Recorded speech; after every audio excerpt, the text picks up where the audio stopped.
Я думаю, что каждая девушка в нашем обществе имеет право на выбор. Выбрать свою профессию и выбрать ту дорогу, по которой она хочет идти.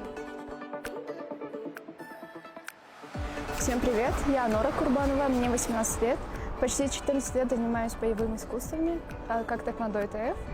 Являюсь двукратной обладательницей Кубка мира, абсолютной чемпионкой Кубка Азии и пятикратной чемпионкой Таджикистана. Также являюсь обладательницей черного пояса и мастером спорта по тэквондо Республики Таджикистан.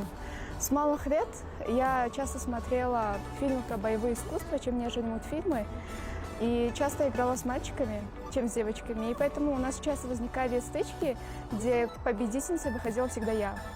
И поэтому мои родители, замечая мою склонность к боевым искусствам, к спорту, отдали меня в Федерацию тэквондо ИТФ. И с тех пор началась моя спортивная карьера, где я научилась дисциплине, работе над собой и умению побеждать.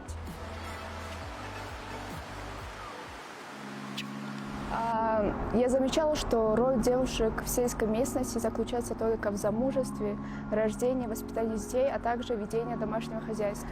Наблюдая за тем, что происходит в нашем обществе, где сельское население составляет 75%, я не смогла спокойно относиться к этому явлению. И сделав первые шаги в этом направлении, я хочу показать, а главное доказать всем девочкам из сельской местности, что они так же, как и я, могут достичь высоких успехов не только в области спорта, но и во всех сферах общественной деятельности.